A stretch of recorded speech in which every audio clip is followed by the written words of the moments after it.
Jane Eyre by Charlotte Bronte. Chapter 8. Ere the half-hour ended, 5 o'clock struck. School was dismissed, and all were gone into the refectory to tea. I now ventured to descend. It was deep dusk. I retired into a corner and sat down on the floor.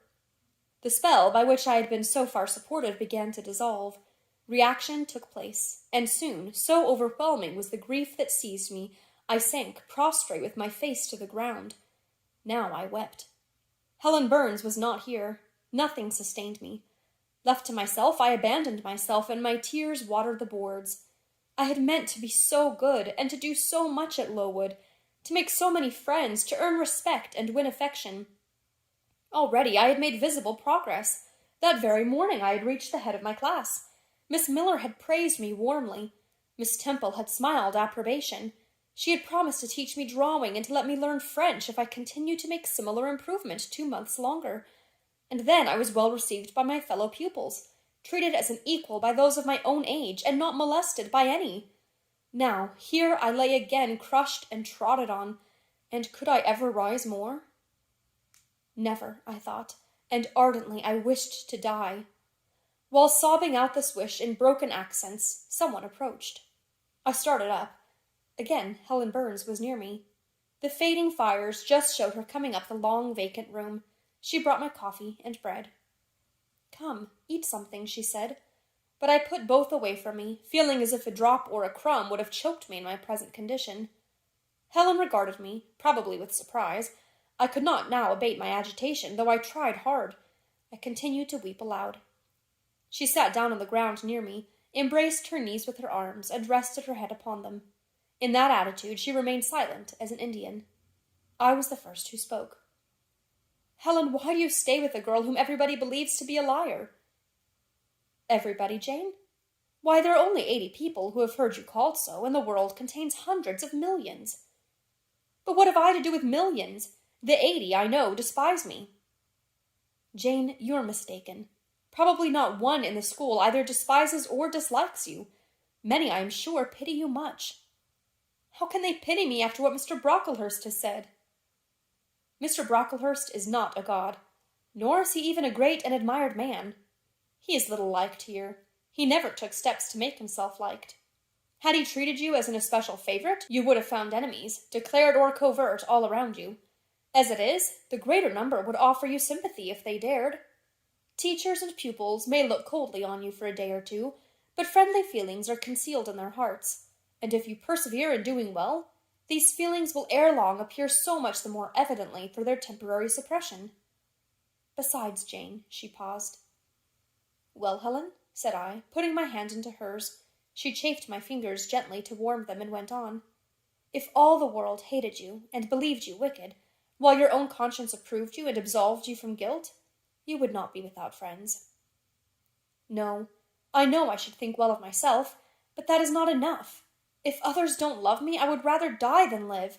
I cannot bear to be solitary and hated, Helen. Look here. To gain some real affection from you or Miss Temple or any other whom I truly love, I would willingly submit to have the bone of my arm broken, or to let a bull toss me, or to stand behind a kicking horse and let it dash its hoof at my chest." "Hush, Jane. You think too much of the love of human beings. You are too impulsive, too vehement. The sovereign hand that created your frame and put life into it has provided you with other resources than your feeble self, or than creatures feeble as you. Besides this earth, and besides the race of men, there is an invisible world and a kingdom of spirits. That world is round us, for it is everywhere. And those spirits watch us, for they are commissioned to guard us.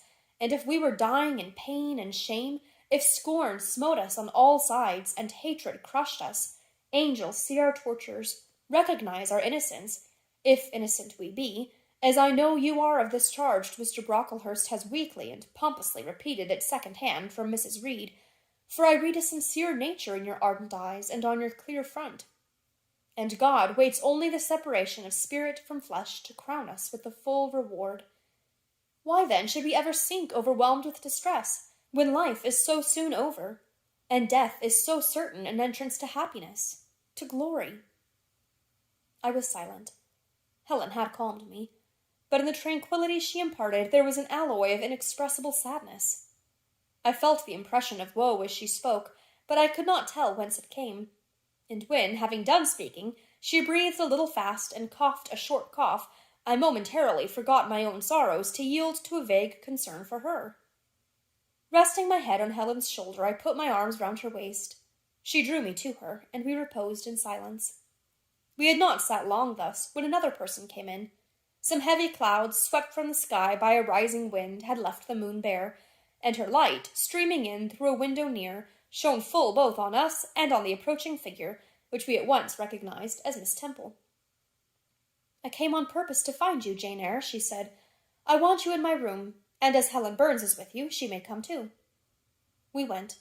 Following the superintendent's guidance, we had to thread some intricate passages and mount a staircase before we reached her apartment. It contained a good fire and looked cheerful. Miss Temple told Helen Burns to be seated in a low armchair on one side of the hearth, and herself taking another, she called me to her side. "Is it all over?" she asked, looking down at my face. "Have you cried your grief away?" "I'm afraid I never shall do that." "Why?" "Because I've been wrongly accused. And you, ma'am, and everybody else will now think me wicked." "We shall think what you prove yourself to be, my child. Continue to act as a good girl, and you will satisfy us." "Shall I, Miss Temple?" "You will," said she, passing her arm round me. "And now tell me, who was the lady whom Mr. Brocklehurst called your benefactress?" "Mrs. Reed, my uncle's wife. My uncle is dead, and he left me to her care." "Did she not, then, adopt you of her own accord?" "No, ma'am. She was sorry to have to do it. But my uncle, as I have often heard the servants say, got her to promise before he died that she would always keep me." "Well now, Jane, you know, or at least I will tell you, that when a criminal is accused, he is always allowed to speak in his own defense. You have been charged with falsehood. Defend yourself to me as well as you can. Say whatever your memory suggests is true, but add nothing and exaggerate nothing." I resolved, in the depth of my heart, that I would be most moderate, most correct, and having reflected a few minutes in order to arrange coherently what I had to say, I told her all the story of my sad childhood. Exhausted by emotion, my language was more subdued than it generally was when it developed that sad theme, and mindful of Helen's warnings against the indulgence of resentment, I infused into the narrative far less of gall and wormwood than ordinary. Thus restrained and simplified, it sounded more credible. I felt as I went on that Miss Temple fully believed me. In the course of the tale I had mentioned Mr. Lloyd as having come to see me after the fit, for I never forget the, to me, frightful episode of the Red Room, in detailing which my excitement was sure in some degree to break bounds, for nothing could soften in my recollection the spasm of agony which clutched my heart when Mrs. Reed spurned my wild supplication for pardon, and locked me a second time in the dark and haunted chamber. I had finished. Miss Temple regarded me a few minutes in silence. She then said, "I know something of Mr. Lloyd. I shall write to him. If his reply agrees with your statement, you shall be publicly cleared from every imputation. To me, Jane, you are clear now." She kissed me, and still keeping me at her side, where I was well contented to stand, for I derived a child's pleasure from the contemplation of her face, her dress, her one or two ornaments, her white forehead, her clustered and shining curls, and beaming dark eyes, she proceeded to address Helen Burns. "How are you tonight, Helen? Have you coughed much today?" "Not quite so much, I think, ma'am." "And the pain in your chest?" "It is a little better." Miss Temple got up, took her hand, and examined her pulse. Then she returned to her own seat. As she resumed it, I heard her sigh low. She was pensive a few minutes, then rousing herself, she said cheerfully, "But you two are my visitors tonight. I must treat you as such." She rang her bell. "Barbara," she said to the servant who answered it, "I have not yet had tea. Bring the tray and place cups for these two young ladies." And a tray was soon brought. How pretty to my eyes did the china cups and bright teapot look, placed on a little round table near the fire. How fragrant was the steam of the beverage and the scent of the toast, of which, however, I, to my dismay, for I was beginning to be hungry, discerned only a very small portion. Miss Temple discerned it too. "Barbara," said she, "can you not bring a little more bread and butter? There is not enough for 3. Barbara went out. She returned soon. "Madam, Mrs. Harden says she has sent up the usual quantity." Mrs. Harden, be it observed, was the housekeeper, a woman after Mr. Brocklehurst's own heart, made up of equal parts of whalebone and iron. "Oh, very well," returned Miss Temple. "We must make it do, Barbara, I suppose." And as the girl withdrew, she added, smiling, "Fortunately, I have it in my power to supply deficiencies for this once." Having invited Helen and me to approach the table, and placed before each of us a cup of tea with one delicious but thin morsel of toast, she got up, unlocked a drawer, and taking from it a parcel wrapped in paper, disclosed presently to our eyes a good-sized seed cake. "I meant to give each of you some of this to take with you," said she, "but as there is so little toast, you must have it now." And she proceeded to cut slices with a generous hand. We feasted that evening as on nectar and ambrosia, and not the least delight of the entertainment was the smile of gratification with which our hostess regarded us, as we satisfied our famished appetites on the delicate fare she liberally supplied. Tea over, and the tray removed, she again summoned us to the fire. We sat, one on each side of her, and now conversation followed between her and Helen, which it was indeed a privilege to be admitted to hear. Miss Temple had always something of serenity in her air, of state in her mien, of refined propriety in her language, which precluded deviation into the ardent, the excited, the eager. Something which chastened the pleasure of those who looked on her and listened to her by a controlling sense of awe, and such was my feeling now. But as to Helen Burns, I was struck with wonder. The refreshing meal, the brilliant fire, the presence and kindness of her beloved instructress, or perhaps, more than all these, something in her own unique mind had roused her powers within her. They woke, they kindled. First they glowed in the bright tint of her cheek, which till this hour I had never seen but pale and bloodless. Then they shone in the liquid lustre of her eyes, which had suddenly acquired a beauty more singular than that of Miss Temple's, a beauty neither of fine colour, nor long eyelash, nor pencilled brow, but of meaning, of movement, of radiance. Then her soul sat on her lips, and language flowed, from what source I cannot tell. Has a girl of 14 a heart large enough, vigorous enough, to hold the swelling spring of pure, full, fervid eloquence? Such was the characteristic of Helen's discourse on that, to me, memorable evening. Her spirit seemed hastening to live within a very brief span as much as many live during a protracted existence. They conversed of things I had never heard of nations in times past, of countries far away, of secrets of nature discovered or guessed at. They spoke of books, how many they had read, what stores of knowledge they possessed.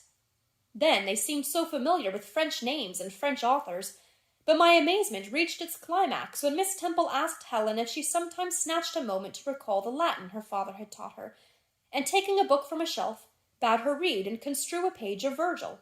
And Helen obeyed, my organ of veneration expanding at every sounding line. She had scarcely finished ere the bell announced bedtime. No delay could be admitted. Miss Temple embraced us both, saying, as she drew us to her heart, "God bless you, my children." Helen she held a little longer than me. She let her go more reluctantly. It was Helen her eye followed to the door. It was for her she a second time breathed a sad sigh. For her she wiped a tear from her cheek. On reaching the bedroom, we heard the voice of Miss Scatcherd.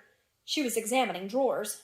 She had just pulled out Helen Burns's, and when we entered, Helen was greeted with a sharp reprimand, and told that tomorrow she should have half a dozen of untidily folded articles pinned to her shoulder. "My things were indeed in shameful disorder," murmured Helen to me in a low voice. "I intended to have arranged them, but I forgot." Next morning, Miss Scatcherd wrote in conspicuous characters on a piece of pasteboard the word "slattern," and bound it like a phylactery round Helen's large, mild, intelligent, and benign-looking forehead. She wore it till evening, patient, unresentful, regarding it as a deserved punishment. The moment Miss Scatcherd withdrew after afternoon school, I ran to Helen, tore it off, and thrust it into the fire. The fury of which she was incapable had been burning in my soul all day, and tears, hot and large, had continually been scalding my cheek, for the spectacle of her sad resignation gave me an intolerable pain at the heart. About a week subsequently to the incidents above narrated, Miss Temple, who had written to Mr. Lloyd, received his answer. It appeared that what he said went to corroborate my account. Miss Temple, having assembled the whole school, announced that inquiry had been made into the charges alleged against Jane Eyre, and that she was most happy to be able to pronounce her completely cleared from every imputation. The teachers then shook hands with me and kissed me, and a murmur of pleasure ran through the ranks of my companions. Thus relieved of a grievous load, I from that hour set to work afresh, resolved to pioneer my way through every difficulty. I toiled hard, and my success was proportionate to my efforts. My memory, not naturally tenacious, improved with practice. Exercise sharpened my wits. In a few weeks I was promoted to a higher class. In less than 2 months I was allowed to commence French and drawing. I learned the first 2 tenses of the verb être, and sketched my first cottage, whose walls, by the by, outrivaled in slope those of the Leaning Tower of Pisa, on the same day. That night, on going to bed, I forgot to prepare in imagination the Barmecide supper of hot roast potatoes, or white bread and new milk, with which I was wont to amuse my inward cravings. I feasted instead on the spectacle of ideal drawings which I saw in the dark, all the work of my own hands, freely penciled houses and trees, picturesque rocks and ruins, kite-like groups of cattle, sweet paintings of butterflies hovering over unblown roses, of birds picking at ripe cherries, of wrens' nests enclosing pearl-like eggs, wreathed about with young ivy sprays. I examined, too, in thought, the possibility of my ever being able to translate currently a certain little French story which Madame Pirot had that day shown me, nor was that problem solved to my satisfaction ere I fell sweetly asleep. Well has Solomon said, "Better is a dinner of herbs where love is than a stalled ox and hatred therewith." I would not now have exchanged Lowood with all its privations for Gateshead and its daily luxuries.